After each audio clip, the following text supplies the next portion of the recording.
If the British Empire and its Commonwealth last for 1,000 years, men will still say this was their finest hour. We stand for Queen, country, and video games. BRB UK. Worse teeth, better accents. Hello and welcome to episode 256 of the Big Red Barrel UK podcast. I am Coleman. Hi. Hi. Hello. Hello there. Hello there. What was I doing? Oh, yeah, that's right. This is a podcast. We're in London. We talk about video games. I'm Coleman, and with me, as always, is Mr. Tim Hibbs. Hello. And not with us, as always, because he's filling in for... Well, technically, he's filling in for me, because I'm filling in for Dan, and Tim's let's filling not in for do the seat Tim. roundabout again. It's that kind of... We're all playing musical chairs, because Dan isn't here, and the man who's the man taking the place would be Diarmuid. Hello there. So whose seat am I sitting on? It's quite greasy. That would probably be mine, actually. Yeah. I'm a sweaty bad boy. Juicy. I don't know where That's what happens when he podcasts in his wrestling get-up. That's it. I'm in my singlet. All that baby oil gets everywhere. Yeah. Okay, we've got some news. Eventually, we kind of had to cobble the show together at a last minute because I am way too busy lately, and that's not really... To be fair, it's slightly thin on in this summer lullish Exactly. period. The news has been quiet, but for the little bit of quiet news there has been, it's caused the most noise for quiet news. Noisy, quiet news. Noisy, quiet news is what we have. So let's start off with a little game got released this week from Ninja Theory. You may know them from such cool games as the Devil May Cry reboot. Oh, and I struggle to think of and any more. Enslaved. That was Enslaved. That's the one that I think is probably their best one because it's so underrated. And then Heavenly Sword was the one that of kind of broke on the scene Heavenly with, Sword. generally. The thing I remember about Enslaved was there's a whole scene with the big ship falling down and you're like climbing on the side of it, and it was kind of like Uncharted before Uncharted, like with the big set pieces and stuff. And I just remember watching that and going, the Xbox 360 can do this. That's quite impressive. Also had Andy Serkis in there. And Andy Serkis. Everyone loves Andy Serkis. But anyway, the new game, Hellblade. Very pretty looking game for a dark and dingy game, but very pretty looking. Did you hear the news that the developers said that the game will erase your save file, gentlemen? Say it I'm isn't shook. so. Well, it isn't so, but but he said it, so there you go.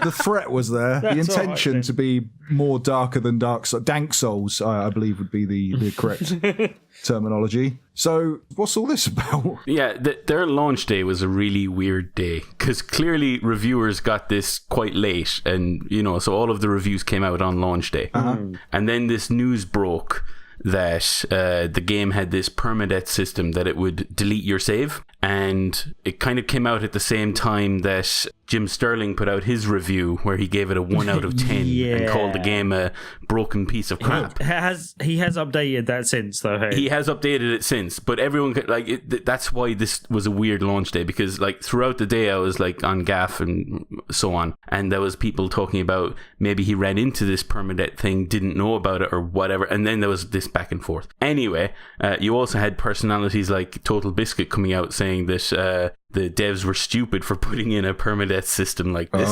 There was a whole load of news being thrown around, and it was only, I think, later in the day when a site called PC Games N did a video and actually tested this. Now, I've got I follow a lot of the writers from PC Gamer actually, and because there was a bit of a back and forth going on between them and Kotaku, because they were the ones who did the testing and Kotaku kind of reported on it without crediting them initially. I think they've then since updated the article, but yeah, I saw a lot of hoo-ha going on from them guys. It's the entire bloody day was a hoo-ha. It was just everyone was talking about this permadeath system that turned out not to be a permadeath system. So anyway, within the game, so I've played the game and I can talk about it later, or at least some of the game anyway.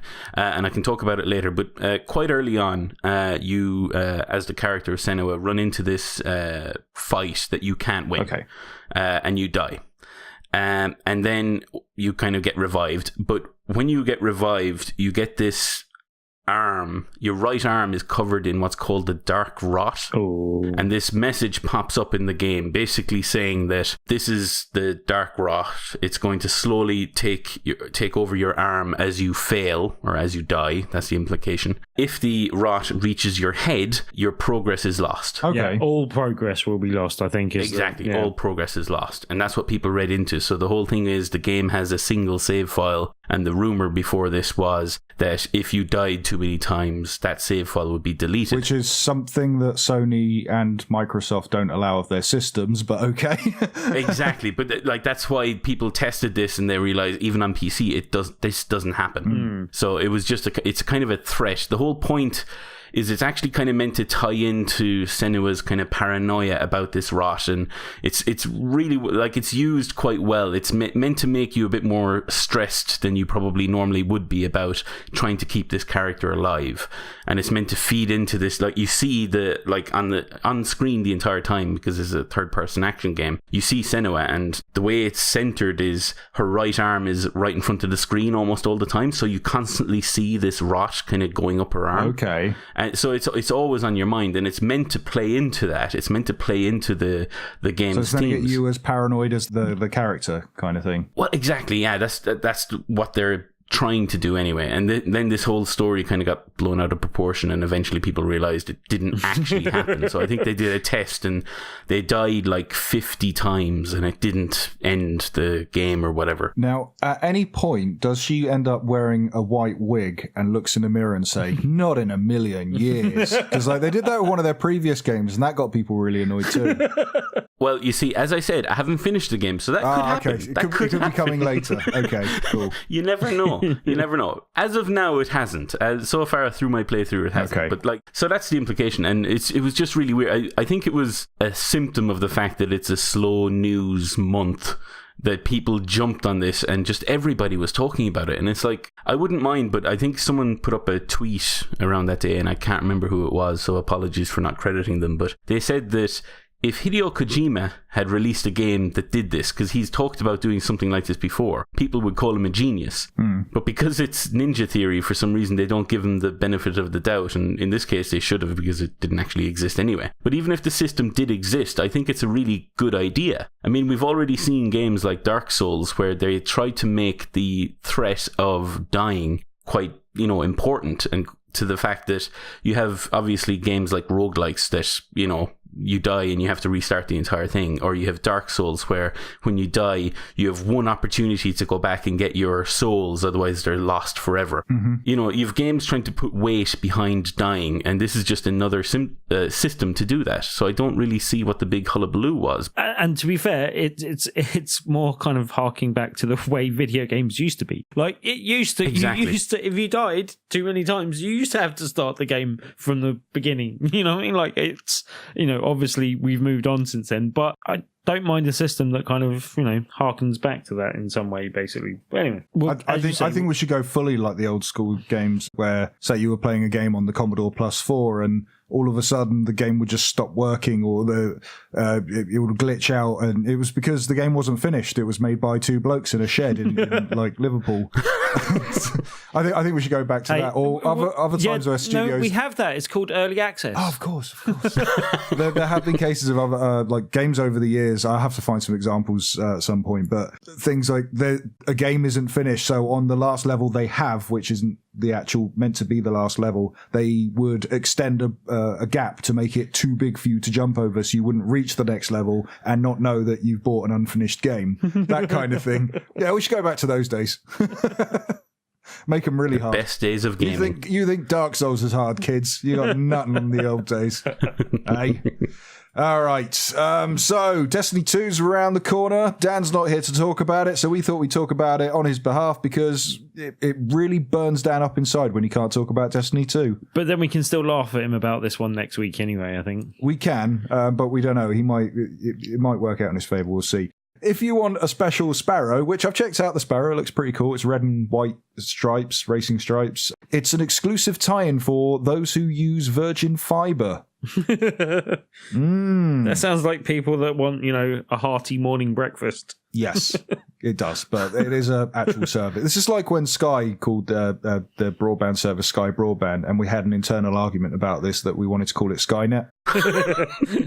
I can see why that didn't fly, I'll be honest. Well, before I left, we did actually have an internal system that we did name Skynet, so, that's fine. That's like my leaving present. But if you want this special exclusive Sparrow for Destiny 2, then you have to log on to virginmedia.com/redeem Sparrow. There you will prove that you are an account holder, and they will send you a code which you redeem in-game. There's also going to be branded stuff for Rockstar Energy and Pop-Tarts. Two things I don't. That's three. That's a service I don't use. A drink I don't drink, and a food I don't eat. So I'm getting none of this for stuff. Game I don't play. So if any listeners, for all I know, Dan's he's chugging energy drinks and wolfing down Pop-Tarts while he's away, and signing up to Virgin Fibre. If there's any Virgin Fibre customers out there who'd like to get me a code, then please feel free to send one over, and I'll quite happily rub that in Dan's face if he hasn't got one. So yeah.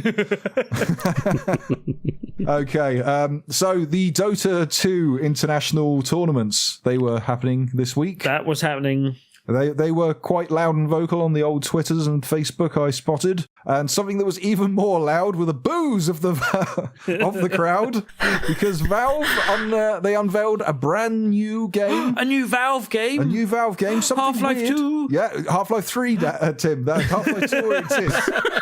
Where have you been, mate? Pick up your orange box, go play... Yeah, Half-Life 2 Part 3, but anyway. Yeah, all right, fair enough. I have some very good news for you, Tim. If you've been looking forward to Half-Life 2, finally! I have some really good news Don't for tell you. him about Portal 2, he's going to... The orange box. Mess himself. Yeah, so was it a Half-Life 3? Was it a Left 3 Dead? Was it any kind of sequel or a brand new IP? It was a kind of Dota tie-in trading card game called... I've forgotten the name of it. Artifact. That's the one. That's how forgettable it was. Yeah. So they basically took to the stage, they played a trailer, and the crowd went, boo! Boo-ons! By the sounds of it, they teased the name first and then showed what it was, which, possibly maybe not the right way around to do things. I mean, maybe straight come out and go, hey guys, it's us, Valve. Don't get too excited. But... we are making a card game, and here it is. That might have been the way to go in this situation. Who's excited for another trading card game? Not me. Not me, seeing as I don't play Hearthstone or The Witcher 1 or the... What's the other one? The Skyrim Legends? Skyrim... it's the Elder Scrolls card game. Although I did play a trading card game with a difference that I'll come on to later in the show as well. But good. Though I'm taking the mick and I can't remember the name of the Elder Scrolls game. I have actually played that and it's actually pretty good. And I don't really play trading card games. So I'm sure everyone raves about Hearthstone. I'm sure it's a good game. I'm almost afraid of how good it might be because I don't want to spend money. I tried Hearthstone and didn't really get into it. Yeah. I think Gwent, the standalone Gwent, and there's a Fable game as well, isn't it? Fable Fortune? Yep. Yeah, I think so. Those are the two I haven't tried yet, and I didn't particularly like Gwent in game of Witcher 3. Gwent. I know you did, but you're something wrong with you. After this announcement, fair enough, all the boos and whatnot. I'm sure Artifact is going to be a fun game. I think Valve are talented enough to make a good trading card game. I've heard they can make some games. Those guys. Yeah, well, I've heard they can when they want to. Anyway, yeah. And it's like the Dota 2. The international was one of the most popular in years. It's it's really growing, huge community, so they have an audience there that they can tap into. I'm sure the game's going to be very good. I think it was really just a case of when Valve is announcing a new game, this is not the game people assumed or thought they were going to. No, we wanted VR Lab 2. Damn it. Exactly. Yeah. But it's very similar to what happened with Nintendo. Was it last year's E3 or the year before? I can't remember, when they announced that Metroid Freedom Force or yeah, it's a couple of years now, they announced a Metroid game and it's like a tower defense game. They just kind of or very similar when Square came onto the PlayStation Experience stage and announced Final Fantasy VII, a port from the PC. Oh no! Before that, was it the PlayStation 4 reveal event? And they came out and go, "Hey, we're working on something. This isn't it. This is an engine. Here's a trailer for the engine." Yeah. It's just one of those cases where you almost, as you say, you were kind of joking at the time, but you almost want some PR people to go out there and say, okay, guys, don't get excited about this because it's not this. However, it is this. What's the opposite of a hype man? Yeah. Lower the hype a little. Yeah. Okay, let's move it on because we've got some firmware updates to be talking about. Yeah, so the PlayStation 4 5.0 update has allegedly been leaked via Eurogamer. So, who wants to talk about this? Because all I know so far, all I spotted was the big headline before I saw it was just a leak, was, hey, Twitch streaming is now going to be 1080p and 60 frames a second, which I'm quite happy with that, but that's if you're using a PlayStation Pro. Well, that's the thing. Like the patch notes have been released for this, or have been leaked for this, and that's what Eurogamer has pulled this story from. But the details of what exactly each of these are going to do, outside of obviously the self-explanatory Twitch update to 1080p 60 frames for PlayStation Pro users, for Pro users, I mean. Outside of that, like they mention an overhaul to the master and sub account system. Mm-hmm. They don't go into any details. And that's because there were no details on the patch. They could only kind of list these off. We're not going to know what these updates are until the PlayStation 4 5.0 beta starts. Okay. And then you might actually get some details. I've signed up for it. I don't know if I'm going to get accepted, but if I do, I'll obviously report back. But at the moment, they don't have any kind of specifics on this. The only one that's relatively specific as well is the ability to follow any user. Oh, yeah. So at the moment, you can only follow verified accounts via PlayStation. So some YouTubers and PlayStation accounts. You'll now be able to do that for any user. Hooray. So you can, stalk people online. Great. I also spotted the ability to block people as well, which is something that I've wanted for quite some time. What that actually entails, what it can actually block you from, does it block you from matchmaking within games, or is it just a messaging thing? Or? I'm not sure yet. I'm hoping it's a bit of both because initially I wanted it for Grand Theft Auto Online's the big one. People go in, they cheat, they have hacks and stuff that you look at their account and they've been active for a day and they have all the in-game currency and they're level 2000, that kind of thing. And I want to block those people and I can't block those people. The other reason is, I don't know if you guys are having the same, but I've suddenly started getting this massive influx of spam on through messages, bots going, "Hey, sexy, what you doing tonight?" That kind of thing. And I tell you, every time it's not an actual woman. PS4? It's not an actual woman. I checked. I was just about to say, maybe you just need to open yourself up to some opportunities. That's it. Yeah. All these gamer girls coming for me. I hear you're single now, Coleman. I tracked you down for your PlayStation 4 rather than Twitter or Facebook. That's exactly what happened. Yeah, that's how it works. Are you telling people how to track you down now? Was that a sort of way of doing that? Yes. I mean... Yes. Good. Yeah. Come get me, ladies. I'm single. No advertising on the show, Colm. What if I pay for advertising so I get to put one of the... advertising I'll pay on my own damn show. For you. Anyhow... That's PlayStation. Diarmuid, do you want to run us through what Xbox One's up to with their updates? Coleman. Yeah, they've recently released some of the insider updates for Xbox One. Okay. So obviously Spotify has now made its way onto the system, and there's a few other bits and pieces that are being added. But more recently, I think it was actually today, it was announced they're allowing anybody to sign up to get system updates earlier. Okay. So they've introduced a new system. It's very similar to the Windows 10 Insider program, where anyone can sign up for these, and you kind of sign up at various levels.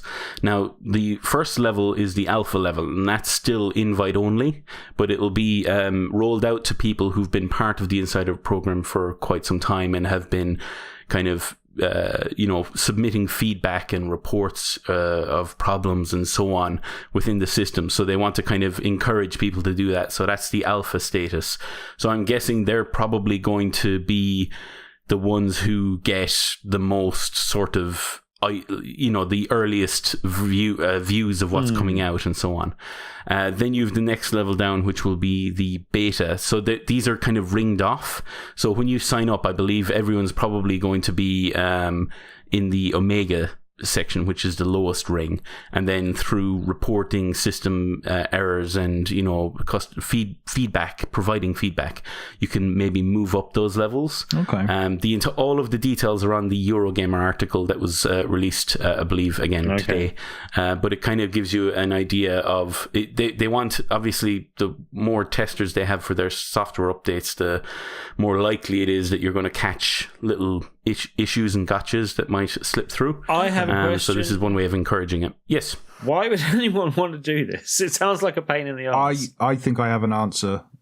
So initially the whole system was to get into the insider program is the way you got to the technical alphas and betas and all these kind of things. Yeah, but why would anyone want to do that? Wait, Tim, I'm running through and explaining. You just got to be a little bit patient, okay? You don't open your Christmas presents in November. Patient? Tim. Anyway, so the way you got into that insider program was you needed to know someone in the insider program. I don't know how they then get in the insider program, but hey, then that person would invite you. And then, so you had this whole case of there was this exclusive club that only people could get into by being the gatekeepers and allowing someone else to get in. Then, was it earlier this year or last year, Diarmuid, they decided that everyone can get into the insider program? I think that was... Yeah, I think so. At least it was one of the bigger updates that they tried to do that for. Yeah, so they basically went, okay, everyone's in the insider program. Whether you want to, just you let us know. Now the problem is everyone's going to be part of this insider program, and they're not there for any right reason. They're not there to, they don't use it. They don't sign up. They don't give feedback. So I know a lot of people, they sign in, they use the new dashboard update and go, okay, that's the thing. And then they bugger off again. They don't leave any feedback for it and it's not constructive. By doing this kind of reward system of bringing you up to different levels for doing testing and for providing adequate feedback, then that's incentive for them to assist. Right. You've misunderstood my question. I'm not saying why Xbox would implement this scheme. I'm saying why would any member of the public willingly test their thing for them for free? Well, that's the thing. I think not only are they getting into the insider program for the system software, they're also getting into the program for any insider updates for games and so on. Yeah. So it's possible that they might get early access to or a beta access to a game that you might have to sign up for originally. Probably not third-party ones that are controlled elsewhere, but more Microsoft's own stuff. So 1 to 2 games a year. Potentially. Usually around autumn time. There was an application they were trialing a while ago when I was in the insider program to begin with. Yeah. And it was essentially allowing you, when you're using a podcast service or a music service or a video service and you've got the little broadcast to button. So if you've got a smart TV, you ping it to that. I didn't have a smart TV, but they started doing it through the Xbox One. And they had a beta app for us to use that with, and it worked pretty well. So I used that for a bit. But I gave them a load of feedback for that because it really got me out of a jam. I was like, well, I suppose I should actually help out on this one because that's my way of saying thank you. But yeah, it's quite handy being in the insider program. They do some pretty cool stuff. So also you have the thing they released this week, which was the Spotify app. Oh yeah. So I'm assuming that might have gone through the insider program as well. I don't know. I wasn't in it, so I can't confirm. But early access to that might be involved as well. Okay. So, you do have reasons to join, but I think... Brilliant. Yeah, I think most people won't really bother because they won't really care, but anyone who's kind of into Xbox gaming wants to see where it's going, I think they'd be interested. Yeah. Okay, and Tim's got some updates for us. Oh, yeah, well, 2 quick things. Radio G have announced that we'll be announcing a release date, I think, on the 14th of August. So that's not when it's coming out. Wait, did you just give a release date for the release date? Then on PSVR. It's been out for a while on Oculus, but yeah, this is one I've been looking forward to. So I am quite eager to hear when that is, basically. I just have to say that if a game is announcing a release date and then they put a date in the announcement, I don't expect that to be a date that the announcement is made. Yeah. I expect that to actually be the date, the release date. But anyway, to be fair, I think this was all quoted from a tweet, I think. So, yeah. that. I'm not you sure. can't date an announcement. You can't put a date for an announcement for the date of the release. That's like Apple trailers. Right, with their it bloody did cause a teaser bit of for the teaser for the did teaser. Cause a bit of confusion, but that's why I was trying to clear it up. Okay. So there you go. Also, just for anyone interested, Titanfall Assault, which looks like a kind of card-based action game type thing, is out today for Apple and Android devices. Haven't had a chance to give it a go yet, but just so you know. Okay. Card-based games are the new MOBAs, I think. Yes. Everyone loves a card-based game. They're the new Dark Souls. All right, that's all our news. See ya. Hey. We're going now. Bye. All right, who wants to talk about some video games? Yes. Cool. Well, go on then, Tim. Well, I was going to say, no, let's put our guest first and talk about the game that we already mentioned as well with Hellblade. Fair enough. Go on then, Diarmuid. Talk to me about the shiny shines that is the Hellblade. Yeah, the shiny shines that is Hellblade. So I picked this up I actually pre-ordered it and had it ready for Tuesday when it launched, and I booted it up, and based on the entire Hullabaloo that day, I was worried what the hell's going to happen to my save. That is second note of Hullabaloo in this episode. Exactly. I'm going to mention it at least once more. You won't know when. But it was one of those cases where this story that had run throughout the day had just distracted me from the fact that this game I had been looking forward to for quite some time was finally out. So I've been following this for years now, actually, since they first announced it, and have been watching their developer diaries that they've been putting up relatively frequently. Okay. And everything about the game has kind of excited me because I enjoyed Heavenly Sword. I also enjoyed the Devil May Cry remake. Yeah. Exactly. I also enjoyed Enslaved. So Ninja Theory are really high up there on my list of developers to keep an eye out for. So this game has been on my radar for ages. And they always do interesting things as well. That's what exactly. I give them credit for. And that's what I kind of like about this game. So on the surface of it, it's a third-person action game, narrative-driven action game. And it's set in a kind of an ancient world that is heavily inspired by Norse mythology. Okay. So immediately you're probably thinking of God of War and so on and so forth. Those are all words that are selling me on the game so far. Exactly. So it's a lot more down to earth and more personal than that, though, because the entire game is focused on the main character Senua, and she's a Celtic warrior. Who is like Seamus. Exactly. Or Diarmuid. Just like Seamus. Diarmuid, I'm not a warrior. I'm more of a poet. But anyway. Celtic bard. But basically, the start of the game sees you... your mission is to head to Hell. Okay. Right? The Norse version of Hell. Right. Like in this? Because the only character in the world, or that you're aware of, even in this mythology of the world, is Hela. So you might recognize her as Kate Blanchett from the new Thor Ragnarok. She's hella Kate Blanket. Blanket. Kate Blanket.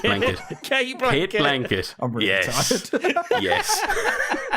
Basically, that character, Hela, can bring people back from the dead. And you have your lover, husband, partner, I don't know what the... Anyway, your partner is with you. Very similar to... What was that Lollipop Chainsaw game? You know, the way you had your boyfriend's head hanging off of a chain? Yeah. You have your husband or lover's head in a burlap sack hanging off your... As you do. Your waist.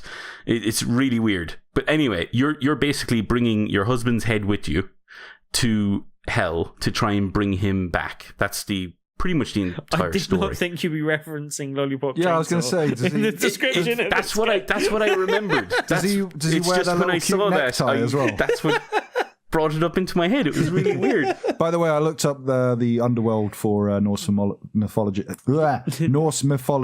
and it's called Hell. But with single L. One L. Yeah. And so like it's really kind of cool because the entire game is set around Senua, and the fact that she is, like, they even describe her as broken. Like, she is like suffering from... Well, sort of physically, but more importantly, mentally. Like the entire game is set around the fact that she suffers from a kind of a psychosis. Okay. And she hears voices in her head. She Like has Randy these Orton. visions.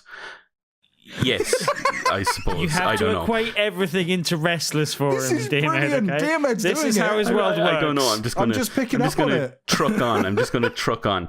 So yeah, the entire game is set around this character and her journey, and the fact that it's called Senua's Sacrifice means I'm hoping it doesn't end in the typical way, but we'll see. Okay. I'm still working my way through it, but the entire game is so well put together. It's built on Unreal Engine. Okay. And it looks spectacular. It really does. It's unbelievable just how good they've made it from a team that's quite small. And one of the things about this entire game's production has been the fact that it's been self-funded and they're self-publishing it. Yeah. What they want to do is they want to try and bring back that mid-tier developer, that mid-tier game.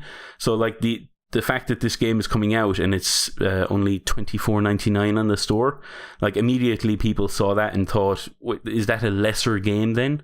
And their argument is it's a single player game that we've crafted. It's a 8 to 10 hour experience, blah blah blah. If you want to go at this price, go ahead. It's kind of like they were able to choose what price they came into the market at, which probably hopefully means that more people are willing to give it a go and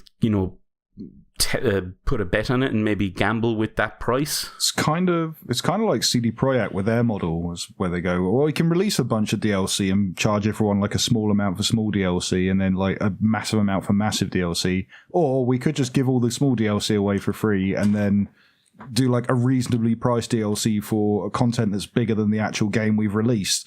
Yeah. It's nice guy developer, and I like it when they go independent and they can do stuff like that. Exactly. It's one of those cases where they have the freedom to do that because they don't have to bend to a publisher's will. They don't need to introduce microtransactions or single player DLC coming soon, all that kind of stuff. They're able to tell a story, tell it with their vision in mind the entire way and not kind of compromise on that. And all I can say is so far they've managed to do that. The combat system is... I was about to say, what's the combat like? Yeah. So it's third person over the shoulder and it's all melee based. So you have light attacks, heavy attacks, a dodge, a block. You can, if you block at the right time, you parry. To be honest with you, there aren't that many fights in the game. It's more of a kind of a narrative-driven game with puzzle elements and fighting elements. You know what I mean? And are the puzzles good then? Or they're really interesting. So, like, one of the first areas you go to is Vaganam. I can't remember his name. He's basically another character. Dagenham East. Vaganam East, yeah. I remember that on the tube. He's basically like a god of illusion. right. Okay. So the entire thing about his area is you're trying to get to him so that you can defeat him. And he's one of the elements that when you defeat, he unlocks part of the door to hell or something like that. So this is very early, so it's not really a spoiler. But his thing is he's the god of illusion. So the entire thing is about looking at things from a different perspective will kind of show you different things. Okay. So, for instance, you're going through that area and you see, you've no way out. There's like a wall and there's nothing else. Like the wrestling pay-per-view. Exactly.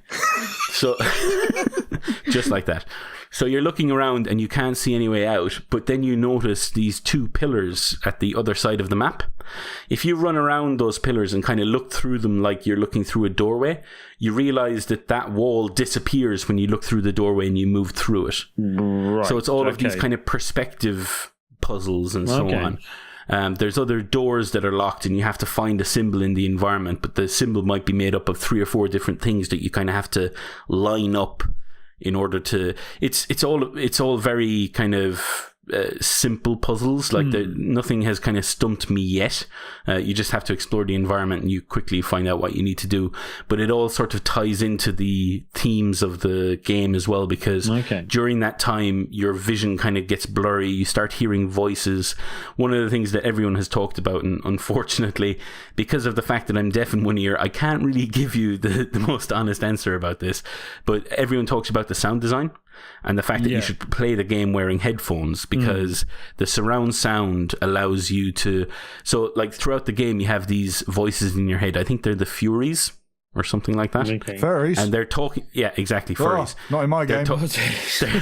They're talking in your ears the entire time, and It's called yiffing. like.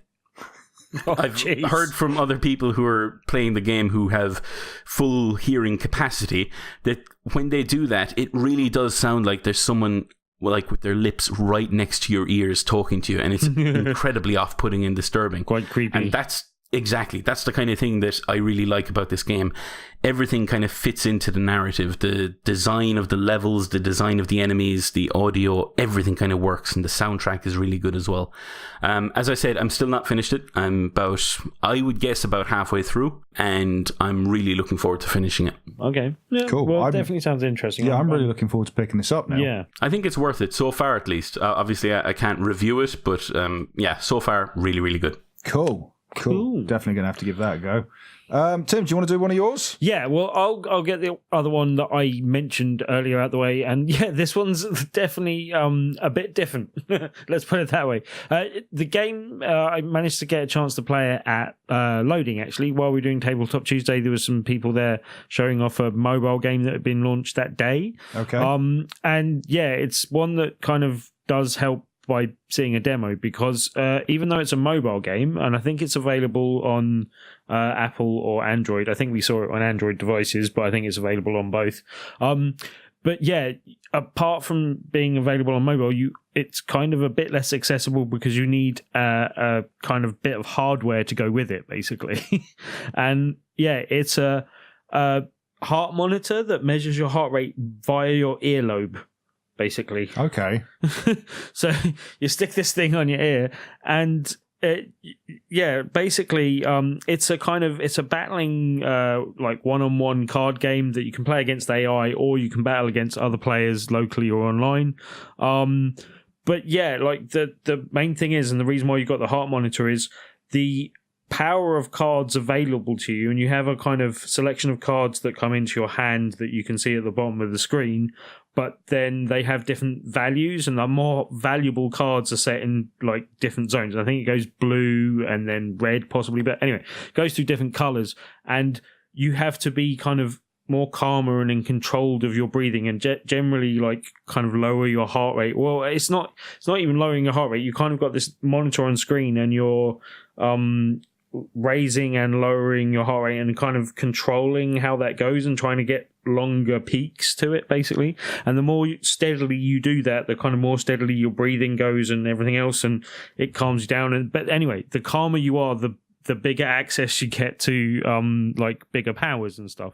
And one of the things I found is interesting, I was battling someone else, like it was the first time I was doing it, battling someone else like actually in the bar, and it's one of the people that was showing off the game, and I got to the point where I got access to a card, and without thinking about it, I kind of got excited that I had access to that card, and then getting too excited made me uncalm, and then I couldn't play the card that I was going to play, which was a really interesting thing. I was like, oh, I can play that. Oh, no, I can't.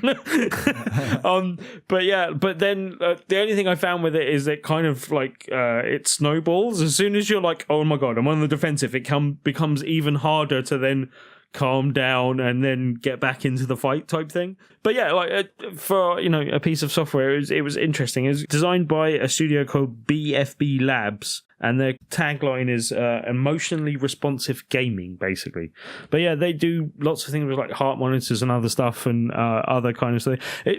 I just thought it was interesting because I haven't seen anyone doing anything quite like that. We, remember we talked a few years ago about the whole Wii U getting the heart monitor, and then that didn't really happen. Oh yeah, the vitality sensor. Yeah, so like it's kind of a missed bit of gaming. But this was like, I don't know, it's just a different experience and kind of worth mentioning. And if people are interested in it, probably worth checking out. But yeah, also I'm going to try and get the creator of the game on for an interview, just because I thought it would be an interesting one to chat to him about as well. And yeah, he like there is a kind of social and kind of medical underpinning to the whole thing that kind of trying to do good with it basically as well. So yeah, I thought it was a good thing worth highlighting as well. Anyway, Champions of the Shengha is the game, basically. Champions of the Shengha. Yeah. Who wants to know what I've been playing? What have you been playing, Mr. Coleman? I can't tell you because it's under Umbongo. Umbongoed? Not until next week. Oh no. Diarmuid, we're going to switch back to you, sir. Oh, yay! Because you've been playing on the PSVR again, and you've been playing Archangel, and I really want to know about so it. do I. I have indeed. Yeah, so Archangel is a game from Skydance Interactive. They're the same guys who made a game that's, I think, just been released around the similar time called Pwned, which is like the complete opposite of this. So it's a non-VR game that's on Steam, and it's a team-based arena shooter, where in order to get a kill, you have to perform a teabag over the enemy. So that'll just tell you that's one game they've made. And on the other hand, they've made this game that's like a really story-driven, single-player VR experience that's like very serious and very... It's like... I don't know, a schizophrenic studio or something, like two completely different games altogether. Anyway, so Archangel, we got a code from this from the publisher, and we have been, or I've been playing it, and unfortunately, I still haven't completed it because the game gets quite difficult, and I'll explain that in a minute. But the basic setup of the world is the world has gone to crap. So basically, about next week, if Donald Trump keeps going the way he's going. Making it topical. Political. The game's gone to crap, and the game's gone to crap. The world has gone to crap. The game world has gone to crap. Yes. There you go. That's probably the better way of saying it. And the antagonists in the game are an evil corporation called Humanix or Human X or something like that. I don't know if it's a play on Elon Musk at all, but anyway. So they're like the bad guys in this universe, and you are with what's known as the Free, basically the Resistance. And the last hope of the Resistance is a 60-foot tall mech, codenamed Archangel. And you're the pilot. At the very start of the game, you get to choose whether you're Gabriel, what's the surname? Gabriel Walker or something? Or Gabriel or Gabby. Basically, you're a man or a woman. Okay. And that's pretty much the only character choice you get in that sense. Gotcha. So, all that really determines is the voice actor, if it's a man or a woman. And the start of the game is you, very Half-Life-esque, moving along a train on your way to the loading bay for this giant mech. And you get in the game, you get in the mech and you do some kind of, tutorial stuff at the start, and then the story kind of kicks on in earnest. And the entire thing is you're the pilot of this mech. You have a few teammates who are support, who usually fly around you in different ships. Some of them can give you health by firing these kind of barrels at you. Unfortunately, they're big, but they're not red. What you do is you have to grab them out of the air and crush them in your hand to kind of release these nanites that repair your suit. I love a good nanite. Nanites, yes. The answer to everything. And the entire game is based on that. So I've been playing the game with my 2 Move controllers, and it works really, really well. One of the things about PlayStation VR and Move controllers is, despite the fact that it is very close to one-to-one movement, it's not exactly there. Yeah. But that doesn't matter when you are in control of a mech, because you almost expect that lag. So when you punch your arm and the mech kind of punches like millisecond later, it actually feels better. Yeah, that feels right. It feels like a really good fit for VR. That's why I was quite excited about this game. Exactly. And so far, it is really, really good. So the entire thing is you have your 2 arms in VR, obviously, with the 2 Move controllers. You can play with controller as well, but I haven't actually tried that yet. Yeah, I heard it's not quite as good because you can't independently aim them. Exactly, yeah. All of the aiming is done through your head then, and you kind of have to move around like that. But in this game, when you're using the Move controllers, you control both of your arms in the cockpit, which are obviously holding controls that control the arms on the actual mech. And each arm has a firing mechanism. So for instance, the right arm has like a rail gun, a machine gun. the left arm has a missile launcher, and also each arm has a shield, but the shield is how would I describe it? It's very. It's got a short flaky. recharge. I heard. Exactly. Yeah. Like once it takes a bit of damage, it'll kind of diminish and disappear. So you have to be able to use the other one at the same time, and that's why it gets difficult. So that's why I was talking about why I haven't finished it. It gets really difficult towards the end, because what you kind of have to do is. You can use, let's say, your left arm, pull up the shield, you get shot at from the left. Then you use your right arm to aim over and kind of take out the enemies on the left. But then you might get attacked on the right as well, in which case you need to shift over to your other shield and fire missiles at them. Right. But doing that, and especially if you start getting surrounded, can be really difficult. Because eventually you just kind of want to, bury yourself in the sand, but like there's just too many things to shoot at and you have to kind of hit everything you can. In terms of the good stuff, like the combat feels really good. It feels excellent to be in the mech. You actually feel like you're in this 60-foot tall monster. In terms of kind of controls and the way it works, it feels very much like you're playing almost like a Pacific Rim the game. Nice. It feels like you're that kind of powerful. That's good because Pacific Rim the game was terrible. But if they made it a VR much better game, version. This would be that'd be a good thing. Yeah. Exactly. The only bad thing, or the thing that I'm kind of disappointed in, I suppose, is the fact that not wrestling kaiju in the sea. Exactly. I really do want to do that. I want to be able to kind of rocket punch someone into the face, but I can't do that. So instead, what's kind of annoying, or not annoying, it's just disappointing, is that you don't have control over your leg movement. So what they do is they introduce an AI called Michael, spelled M1KL. Right. So I think that's meant to be Michael anyway. I was going to say, is that a Knight Rider reference? No, that's the wrong way around. Well, I know, surely the AI would be called Kit. Well, if they called it Kit, then that would be too obvious. If they call it Michael, that's I'd take it could that. Be if it had a kind of a flashing thing on your dashboard, that would be much. I would actually appreciate that a lot more. Okay. But unfortunately, it doesn't. So the AI kind of synchronizes with your brain waves and so on. So the way they describe it is you are in control of your legs. You just don't have to kind of actively do it. It doesn't really, basically it just means it's on rails. However, it's still a lot of fun. You feel really powerful in the mech. The story is actually quite good. The voice acting is alright. It's a bit, the plot itself is a bit generic, but like I wasn't expecting Oscar-winning stuff either. But it's enough to make you want to play the next level and the next level and get past the next fight. Yeah, you want like a bombastic kind of like Hollywood story type thing for this type of game, no? Exactly. Now, as I mentioned, I haven't cleared the game, and one of the biggest criticisms of it so far is the fact that it's meant to be quite short. I don't know how far I'm in. I think I'm fairly close to the end. I've heard it's like 5 to 6 hours, so how do you think you're... I'd say I'm close to about 5 hours. With the amount of times I've died, I don't know what that means. I've heard that happens a lot to everyone as well. Exactly. Don't feel too bad. So it's one of those cases where it's like it's getting quite difficult, so I think I'm close to the end now. But the story so far is really, really good, and it's keeping me engaged, so I'm looking forward to kind of finishing it. Yeah, I definitely have to pick this up. I have heard that because there were some complaints that it was £33, which kind of seems like a reasonable price-ish for a game. But again, you said like Hellblade was 25, but apparently they are making a permanent price reduction to this at some point as well. So I'm kind of holding out until that possibly happens, and then I'm probably going to pick it up, I think. Having played Hellblade, and I've also purchased Lawbreakers this week, but I haven't actually had a chance to play that.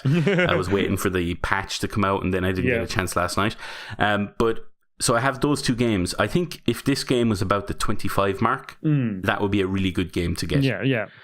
Especially if you've VR. And it looks really good as well. Like graphically, like it looks impressive from what I've seen as well. So it looks fun. And my type of game on VR as well. So all good. Definitely. One other one, I don't know how are we doing for time? We're doing good. I reckon you've got... you can have 5 minutes, Tim. Oh, a whole 5 minutes. 5 minutes. Basically, one I've had a quick few hours with, basically.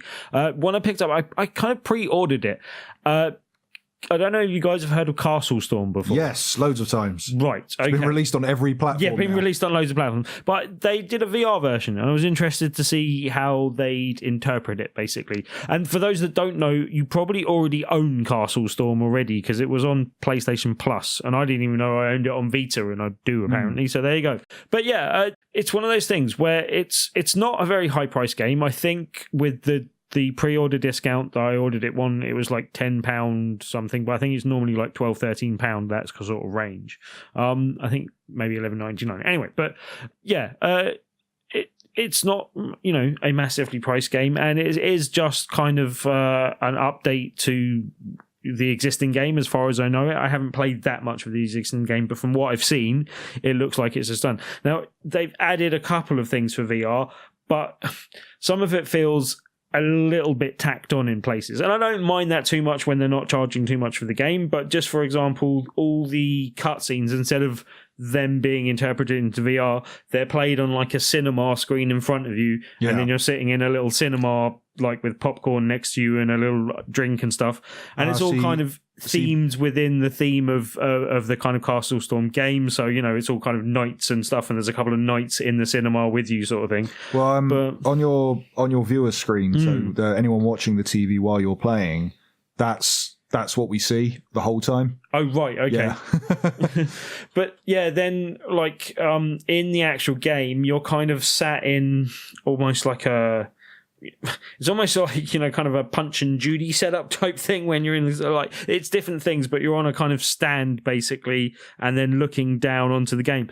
And as I said, I haven't played that much of the original game. I did play a little bit of it, but from what I've seen, it seems to make it a little bit harder to play, possibly, because when you're just looking at a screen and you're kind of, I don't know if you've played it before, but you're arcing kind of arrows and other ammunition towards enemies that are marching at your castle. Your castle's on the, like, say, left-hand side of the screen. Your enemy's castle's on the right-hand side of the screen. You've got to, like, destroy the troops that are constantly coming over.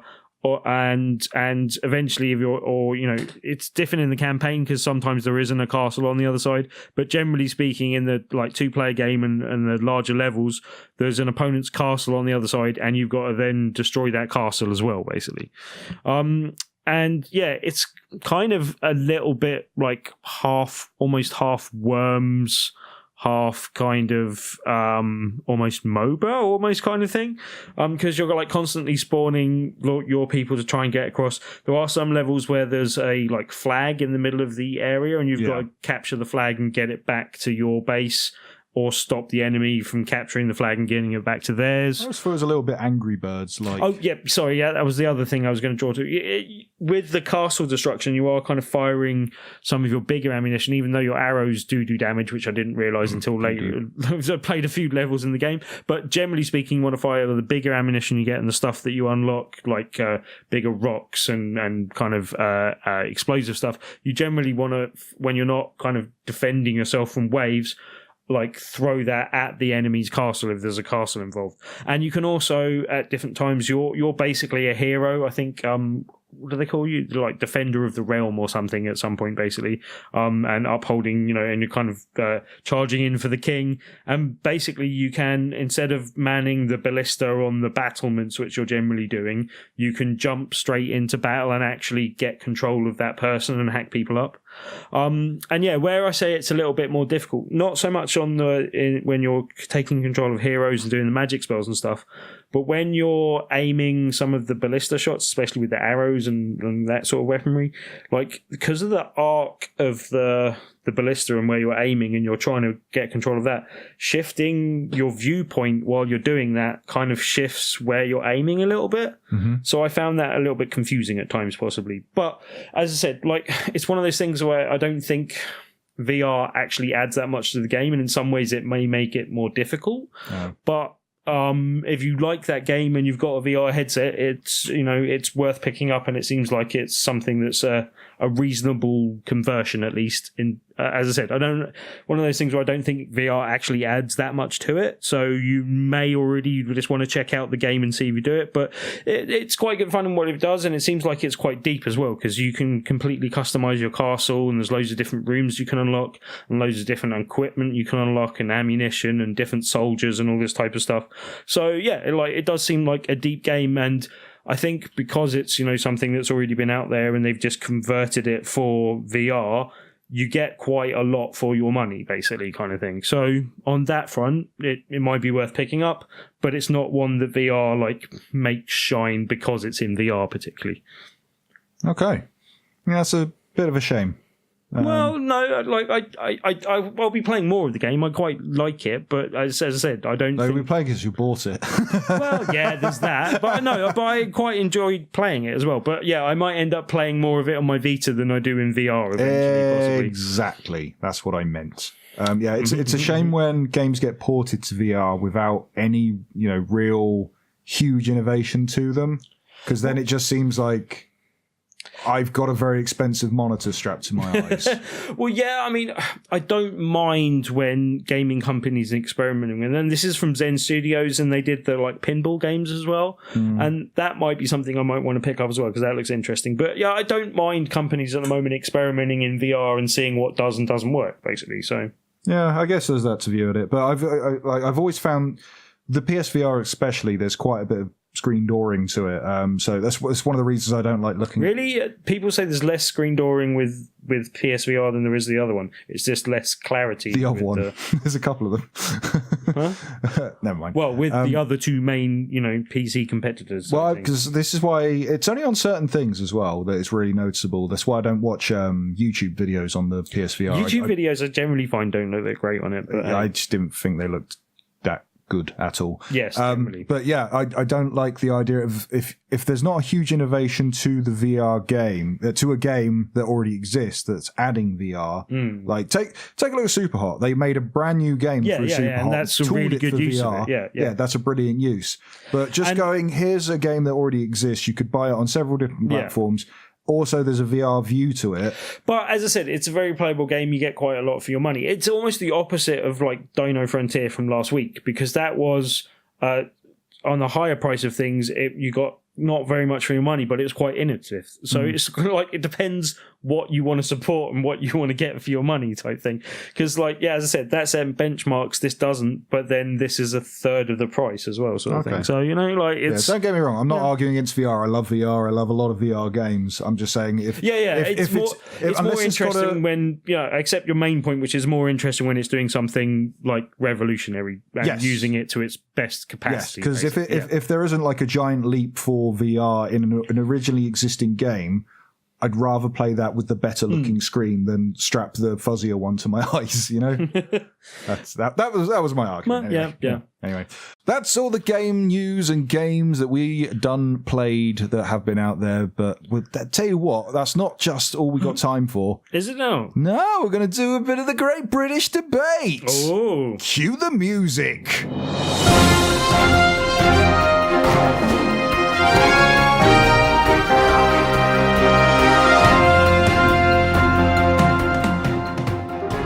All right, Diarmuid, you're going to be doing this, aren't you? Yeah, seeing as I was the one who thought up the question, I'm going to make it for you guys. Excellent. And what I'll do is 30 seconds each. It is 30 seconds each. Good stuff. All right. So basically, based on this week and the release of Hellblade and Lawbreakers, and we were talking about prices of Archangel and so on. What I wanted to discuss was, are mid-tier games like those examples making a comeback? And in the yes corner, I'm going to say Tim. Oh. And in the no corner, I'm going to say Coleman. That's going to be really hard to argue. Yep, it is. So, Tim, are mid-tier, or why do you think mid-tier games are making a comeback? And go. Well, mid-tier games are making a comeback. This is two clear examples in recent history, but it's it feels like it's the right time. gaming companies can go independent and then get access to like digital publishing, and it means that they're freer to do so. They can also get like the funding up front. So this is two things that have led to them being able to go more independent and go through this route and get a mid-tier game at a mid-tier price. And done. It seems like a good thing. Okay. Good go. All right. In that case, Coleman, why are mid-tier games not going to be making a comeback? Go. Mid-tier games are dead. Mid-tier games should stay dead. Look at the damage that mid-tier games have caused. Mid-tier games killed THQ. You may think, but Coleman, there is a THQ Nordic now. No, different company, just bought the name, don't worry. But they are dead and they should stay dead. The reason being, much like my good friend Cliff Blazinski, the AAA developer, said in 2011 that they need to die, they need to stay dead, because otherwise we end up with crappy movie tie-ins and chipmunk games and just absolute rubbish garbage games. Keep them dead. All right, so those were two incoherent arguments, and I'm going to go with Tim because I actually do think they're going to make a comeback. Or at least I'm hoping my so. First loss. For me, what I want is not so much mid-tier games or those kind of price games to come back, but I want companies to experiment with game prices. Like I want a company like, I think one of the examples I've heard on like Kind of Funny repeatedly is, imagine CD Projekt Red's next games, Cyberpunk or whatever. Yeah. Imagine they announce this game is going to have basically all of the content of The Witcher plus the 2 expansions that we released for The Witcher, that kind of scale, and we're going to release it all, but we're going to release it for £60 or whatever the equivalent in dollars is. You know, we're going to give you it's a lot of game, but we're going to give you a big price tag for that, and it's going to be worth it. Or you want games that are going to be smaller, like you have like the Witness, and you have these Hellblade and Lawbreakers that they know themselves they're not like a full experience, or they might be a multiplayer only game like Lawbreakers, where they go, okay, in that case, I don't think it's worth the full $60, £40. We're going to charge 25 or 20 or something like that.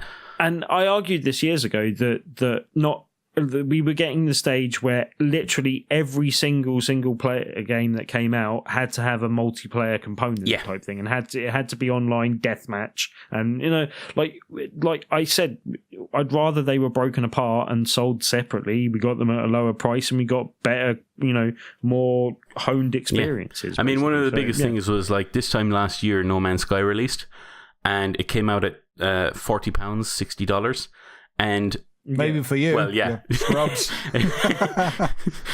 I paid £25. But exactly, if it had launched at that, if it had launched at £25, I don't think the amount of vitriol that was thrown at that game would be quite as intensive. Now, I still think it would have kind of disappointed people anyway, because people are ripe for disappointment. I think people would have been more cautious going. Disappointed on the internet. I think people would have been more cautious going in, like you said, when Hellblade releases, and it's, what did you say, £35? 25. Oh, 25. That's even better. £25. People are looking at that going, well, what's wrong with it then? So yeah, is there something wrong with it? Like, if No Man's Sky had come out at that kind of price range, I don't think it would be quite as bad. Like, I know they're releasing another big patch this week that's going to be adding a whole load of more stuff.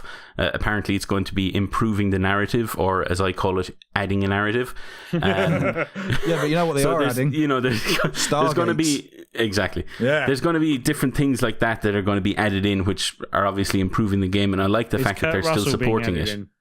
I hope so. Wow, I certainly hope so. You couldn't even reference the TV show. You had to go with the oldest version possible. What about Teal'c? What about Teal'c, Tim? What about MacGyver? That show depressed me because he got quite old by the end of that show. I get depressed every time I see him at conventions and stuff, and he's just like old fat bloke with a mullet and a bloody tropical shirt on. Yeah, it's like that picture of him with the broken down car, and you're like, MacGyver shouldn't be stuck in a broken down car. MacGyver should be fixing them.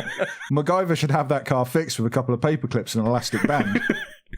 And it should be a moving bomb. Okay, so yeah, well done, guys. British debate over. Tim wins. Tim wins. Tim wins. I got my first loss. Yay! My buttocks handed to me. Also good. Oh, well. If you don't want to feel like a loser like I do right now, then you should probably check us out on a Tuesday, because on the Tuesday it is Tabletop Tuesday, Tim. Yes, it is. As it is every Tuesday, Coleman. But It's yeah, a miracle. For anyone that doesn't know, if you come join us on a Tuesday at Loading Bar in Dalston, you could win a game just by playing it on a Tuesday. Every week we have a new feature game, a board or a card game, and you can win it just by coming along and giving it a go, basically. This week's game is a very silly game of the utmost brilliance called Ice Cool. Wait. What's cooler than being cool? Ice Cool. I did make that joke. All right.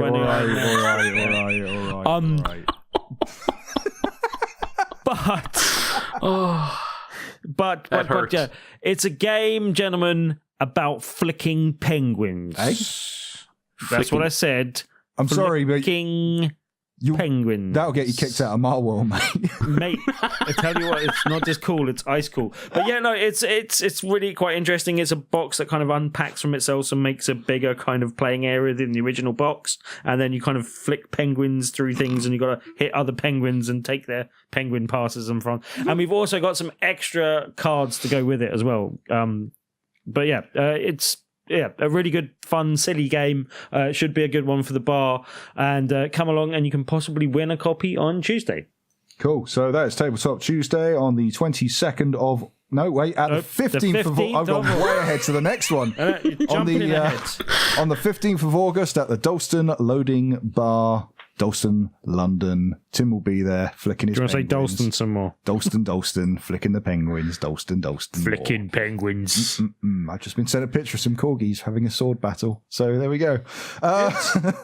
So that's everything. Or not quite everything. We still need to say thank you to a couple of people. I really do mean a couple. Sadly, there's not a lot of you this week. But we just do want to say, if you want to go say hi, and if you want to maybe say a little, show us a bit of feedback for the show, then head over to iTunes, give us a nice review and comment in there. And that's something we do tend to usually read out on the show. Yep. And even if you've given us a review before, you can update your review if your opinion has changed. Yeah, if you've written, I love Sarcastic Gamer, John is so funny, then maybe you want to update that. Maybe it's about time to consider Coleman, hey? Hey, who else than Coleman? We're talking the BC times. We're talking before Coleman. Anyway, but you can also check us out on the main website. It is BigRedBarel.com. It is where we keep all our other fine podcasts, like The Boom, like Geek Speak, The Returning Boom, The Returning Boom, and The Returning Barrelcast. And The Returning Barrelcast. Yes. Yay! And the still existing Geek Speak. Yes. Just hit their 100. If anyone didn't see, they did a live filming of their 100th episode. Worth going and have a look at the video or the audio, which is out today, I think it was. The video, which you can also check out on Big Red Barrel TV on our YouTube channel, or you can check it out on the website, BigRedBarel.com, which is where you can get the audio version as well. There's also a bunch of articles and other cool things for you to go check out. You might want to go, while you're there, have a look on the forums and say hello to us there, like these fine people have done. Mr. Stealthy Joe and Stingo. And also over on the Twitters, which is twitter.com/BigRedBarel. Diarmuid, would you like to read these three fellows out? Yes. Thank you to Nelly, Mark Fawcett, and Will Driver. And also on the Facebook.com/Big Red Barrel, predictably. There is no one, sadly. But we got some likes. We didn't get any comments. No one on your book of faces. Leave us a comment. Say hi. That is the thing you can do. But those are all great ways to get in contact. And we do like when you get in contact, because it's actual feedback, or it's actual nice things you do tend to say. Every now and then there's a stinker, but that's okay, because we make fun of you when the mics are off. So, I haven't had a stinker for a while, though. We haven't. Nice things. Mainly because I blocked the one. So he's left me alone since then. He's Tim's problem now. Myself and Diarmuid will also be doing a more comprehensive roundup of all our kind of review scores for PSVR games that we've been playing. Look out for that on the site. We'll also be kind of updating that with stuff that we've played. We're going to do like a more immediate one first, and then go back to the beginning afterwards. We're doing things the wrong way round, basically. Is this like the other two articles you did on PSVR? Yes. Well, basically, no. We've come up with a slightly different format that we're calling PSV. Maybe don't call it PSV. PSV, no. No, but you should come along and have a look at the site. You'll see the article, you'll see what we're doing, and we'll have a few of those going forward. That is a slightly different format than we did before, that we've decided to do going forward, and revert to what we did before to kind of put it in that format as well, basically. I like when we talk about the one troll on Twitter that we have that is now harassing Tim because I blocked him. You've given him the one piece of fuel that he has to go after you, and it's VR content. Straight away. That man does not Have like that. Assuming it's does not like VR content. Yeah, and also I think it was Nelly that was mentioning, and we've heard other comments. One of the reasons I'm talking about VR games a lot at the moment is because that's what I'm generally playing. I'm sorry, like obviously, when other games come up and I do play other stuff, I will mention them too. But yeah, it's gonna generally be a bit VR heavy when I'm playing VR games, I'm afraid. And July and August have been particularly, or going forward and now is been particularly heavy months for VR releases. So yeah. I just wish you play with some clothes on. Well, naked VR is the best VR, Coleman. I keep getting hit. I concur.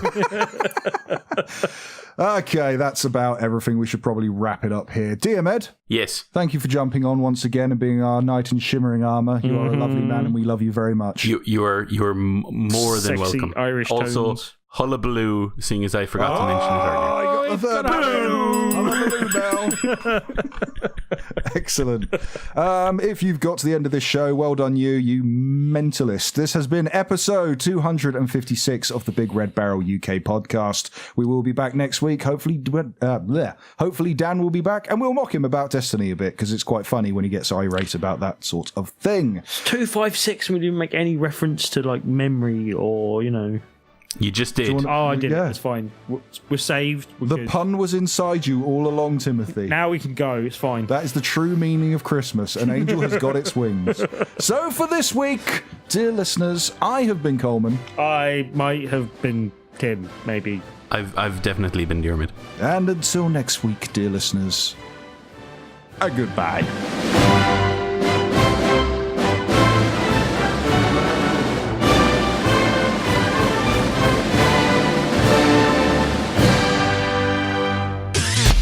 You and your ears are quite welcome. For the podcasting goodness that you just heard. Why not roll on over To BigRedBarel.com. for more podcasts? News, reviews, and videos from the biggest, reddest site on the internet. BigRedBarel.com.